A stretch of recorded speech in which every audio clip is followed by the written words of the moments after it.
Welcome back friends, आप सभी का एक बार फिर से स्वागत है साईं एजुकेशन में। और आज के इस वीडियो में हम डिस्क्रिप्टिव टेस्ट एसबीआई पीओ 2017 के बारे में बात करेंगे।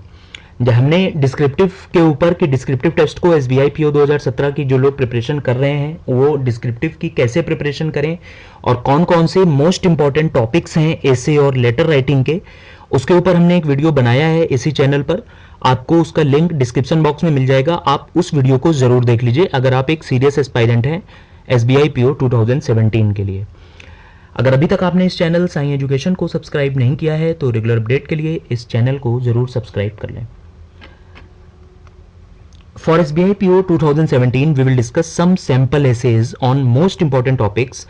Today, we will discuss essay on consolidation of banks will be good or bad for Indian banking sector. Your views.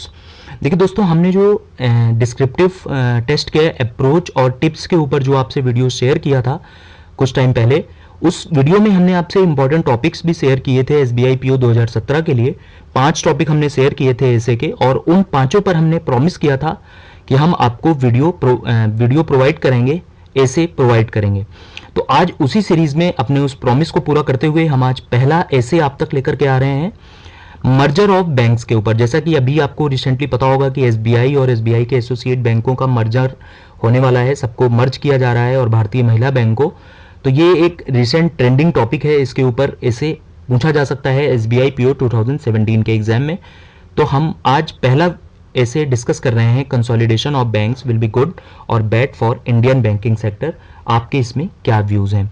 अगर अभी तक आपने हमारा डिस्क्रिप्टिव का जो पहला टिप्स एंड अप्रोच वाला वीडियो था जिसमें हमने इंपॉर्टेंट टॉपिक भी डिस्कस किए थे, वो वीडियो नहीं देखा है तो इस वीडियो के डिस्क्रिप्शन लिंक में जाइए, वहां पर आपको उस वीडियो का लिंक मिल जाएगा, उसको एक बार जरूर देख लीजिए। देखिए, कोई भी ऐसे होता है तो ऐसे का हमें स्ट्रक्चर क्या रखना होता है एग्जाम में। हमें सबसे पहले एक पैराग्राफ लिखना होता है इंट्रोडक्शन का। इंट्रोडक्शन का मतलब ये हो गया कि जो टॉपिक है उसको आप इंट्रोड्यूस करिए, कि वो टॉपिक से रिलेटेड कुछ प्रिलिमिनरी इंफॉर्मेशन, कुछ बेसिक सी इंफॉर्मेशन, कुछ फैक्ट्स एंड फिगर्स अगर आपके पास हैं उस टॉपिक पर तो उनको शेयर करिए इंट्रोडक्शन के पैरा में। उसके बाद आगे बढ़ते हैं। उसके बाद जब आप इंट्रोडक्शन कंप्लीट कर लेते हैं तो उसके बाद आपको डिस्कस करने होते हैं सम फैक्ट्स उस टॉपिक से रिलेटेड। जैसे कंसोलिडेशन ऑफ बैंक्स की बात हो रही है, मर्जर ऑफ बैंक्स की बात हो रही है, तो इस सेकंड पैराग्राफ में आप क्या कर सकते हैं कि इंट्रोडक्शन के बाद आप बताइए कि मर्जर के क्या क्या बेनिफिट होने वाले हैं for banking industry, for economic, for India's GDP, क्या क्या इसके इफेक्ट होने वाले हैं और क्या क्या इसके नेगेटिव इफेक्ट होने वाले हैं। ठीक है, तो वो उन सारी चीजों को आप डिस्कस करिए और लास्ट में आप एक कंक्लूड करिए, कंक्लूजन लिखिए एक पैराग्राफ का। उस कंक्लूजन में आप ये करिए कि सारी बातें जो आपने एडवांटेज डिसएडवांटेज बताए हैं उन सबको समराइज करिए और एक पॉजिटिव नोट पर, कि क्योंकि देखिए मर्जर तो होने जा रहा है। मर्जर अगर आप ऐसे लिख देंगे कि बहुत सारे डिसएडवांटेज हैं तो गवर्नमेंट मर्जर कैंसिल कर देगी, ऐसा तो नहीं है। आप चाहे कितना भी कुछ भी कहिए, मर्जर तो हो ही रहा है। तो इस बात को आप एक पॉजिटिव नोट पर खत्म करिए कि हाँ ये सारे बहुत बहुत डिसएडवांटेज भी हैं, लेकिन अगर गवर्नमेंट जो है अच्छे मेजर्स ले, इन चीज़ों को ध्यान रखे, इन डिसएडवांटेजेस की ध्यान रखे, तो ये एक बहुत ही अच्छा स्टेप होगा गवर्नमेंट का और हमें इसको वेलकम करना चाहिए। एक पॉजिटिव नोट पर हमेशा अपना ऐसे आप एंड करिए, कभी भी एक नेगेटिव थिंकिंग के साथ ऐसे को एंड नहीं किया जाता है, उससे आपको वहां पर एग्जामिनर जो है नेगेटिव मार्किंग कर सकता है। एक कोई भी टॉपिक हो, सिर्फ मैं मर्जर ऑफ बैंक्स की बात नहीं कर रहा हूं, कोई भी टॉपिक हो आप उसमें एक पॉजिटिव एटीट्यूड के साथ, पॉजिटिव थिंकिंग के साथ एक पॉजिटिव नोट पर अपना ऐसे कंक्लूड करिए। बीच में जैसे सेकंड जो आपका पैराग्राफ है, जैसे जो हमारा पैराग्राफ ये वाला था डिस्कस सम फैक्ट्स, इसमें आप चाहे जितने डिसएडवांटेज और नेगेटिव साइड्स जो भी हैं उस टॉपिक की उनको डिस्कस कर लीजिए, लेकिन यहां पर कंक्लूजन में एक पॉजिटिव नोट पर ही अपना ऐसे एंड करिए। तो आइए आज का ऐसे स्टार्ट करते हैं। अब देखिए इंट्रोडक्शन, कंसोलिडेशन ऑफ बैंक्स का इंट्रोडक्शन मैंने बनाया है, इसको पढ़ते हैं एक बार। The quest to create an Indian bank that will be in the league of global giants is an old one. Since 1991 with Narasimhan committee report, creation of a large size bank is demanded. Second edition of annual bankers conclave known as ज्ञान संगम। अब देखिए ये बहुत important है ज्ञान संगम को मैंने mention कर दिया क्योंकि ज्ञान संगम का सेकंड कॉन्क्लेव, जहां पर सारे बैंक वगैरह पार्टिसिपेट करते हैं और फाइनेंस मिनिस्टर भी होते हैं, वहां पर पार्टिसिपेट करते हैं, ये अभी गुड़गांव में हुई थी। Second annual bankers conclave Gurgaon में हुई थी। तो उसके बारे में मैंने बताया कि वहां पर भी कंसोलिडेशन ऑफ बैंक्स के बारे में बात की गई है। Second annual bankers conclave known as Gyan Sangam also discussed need for consolidation of banks. The government has decided to push for the creation of a banking giant by merging State Bank of India with its associate banks and Bharatiya Mahila Bank.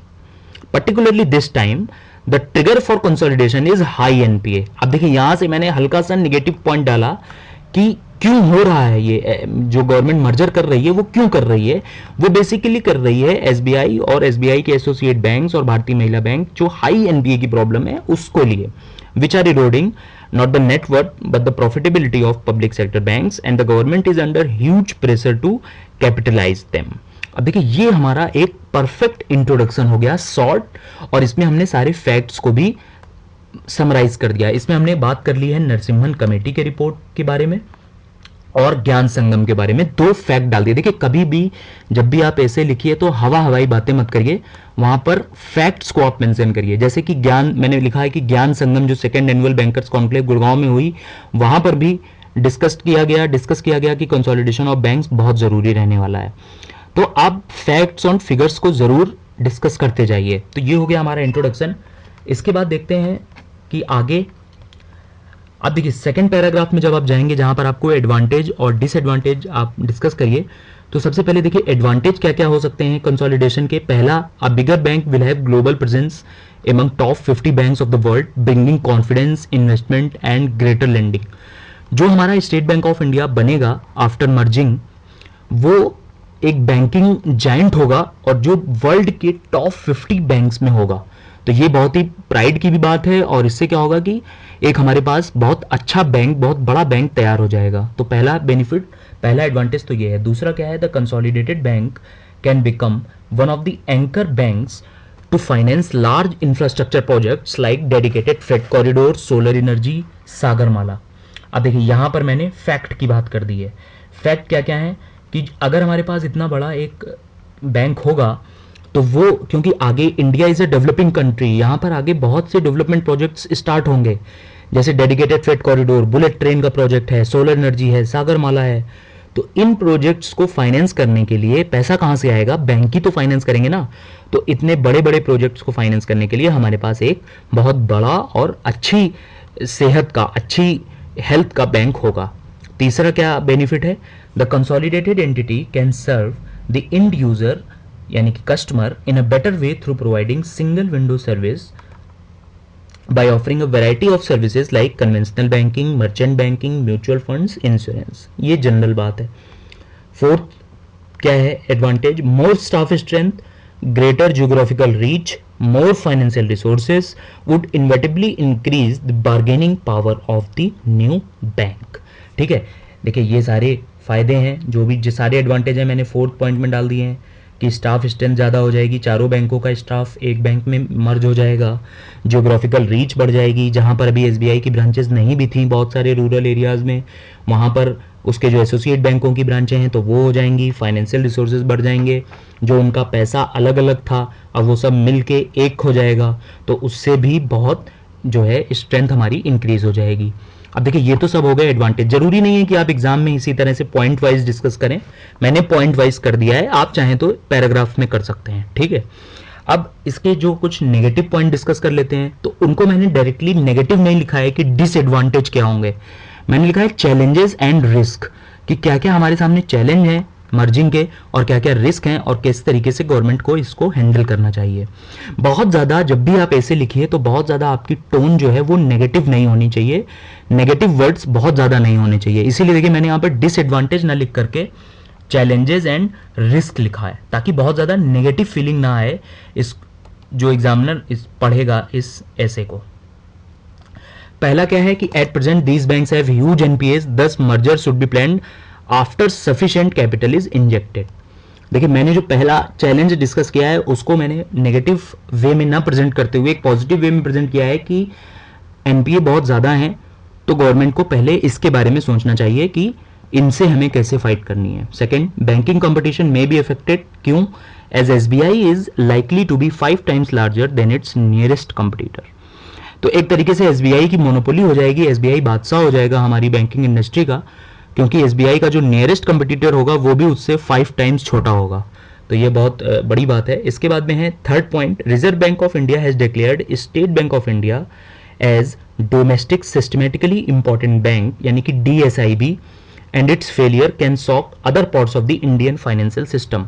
मतलब हम इतना बड़ा एक bank बना रहे हैं state Bank of India, जिसको कि RBI ने DSIB बोल रखा है। दो बैंकों को DSIB बोल रखा है, डोमेस्टिक सिस्टमेटिकली इंपॉर्टेंट बैंक। वो हैं, एक तो आपका SBI और दूसरा है ICICI। इन बैंकों को RBI ने क्यों बोला है, इसका मीनिंग क्या है DSIB का? इसका मतलब ये होता है कि ये बैंक्स जो हैं टू बिग टू फेल, अगर ये कभी फेल होते हैं, कभी ये मतलब दिवालिया होते हैं, तो इससे हमारी जो इकोनॉमी है उस पर बहुत गंदा इफेक्ट, बहुत नेगेटिव इफेक्ट पड़ेगा। तो गवर्नमेंट क्या करेगी कि जब भी ऐसे फेलियर इन बैंकों की बात आएगी तो गवर्नमेंट इनमें पैसा डाल के इनको बचाने की पूरी कोशिश करेगी। ठीक है, तो इतना बड़ा बैंक हम बना रहे हैं, तो अगर ये SBI कभी फेल होता है, कभी दिवालिया होने की नौबत आती है, तो हमारी पूरी की पूरी फाइनेंशियल सिस्टम की कमर टूट जाएगी। चौथा पॉइंट क्या है कि past example of large banks and their failure with financial crisis in Japan and USA। Japan और USA में क्या हुआ था, याद करिए। जो 2008 में रिसेशन का दौर आया था, ग्लोबल रिसेशन आई थी, वो क्यों आई थी? क्योंकि USA में बड़े बड़े बैंक कोलैप्स हो गए थे, लाइक लेमैन ब्रदर्स। ठीक है, लेमैन ब्रदर्स वहाँ का बहुत बड़ा बैंक था, जैसे यहाँ पर हमारा SBI बनने जा रहा है।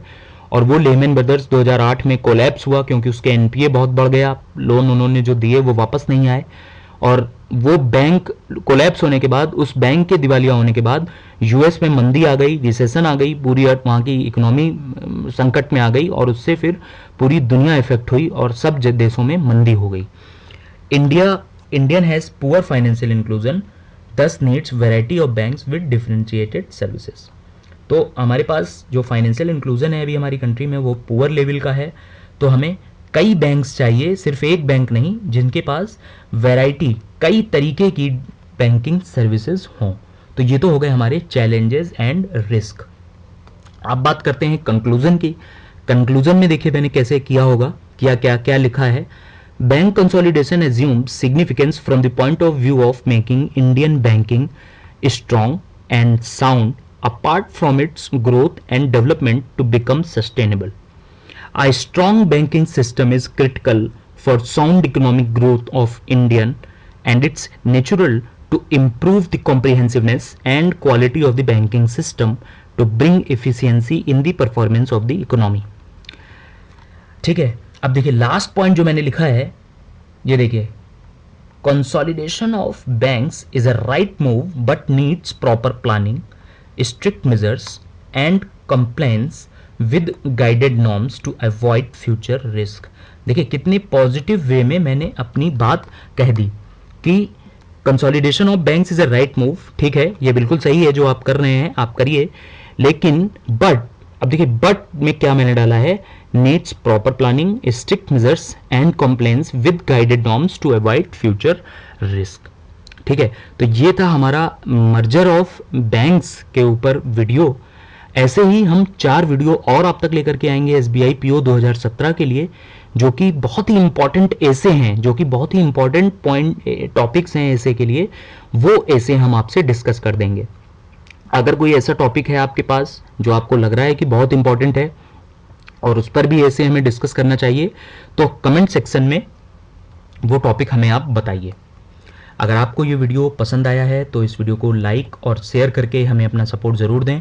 इस चैनल को सब्सक्राइब करना बिल्कुल भी ना भूलें, और अगर कोई क्वेरी है, कोई दूसरा टॉपिक है ऐसे के लिए या लेटर के लिए, तो वो आप कमेंट सेक्शन में हमें ज़रूर बताएं। Thank you.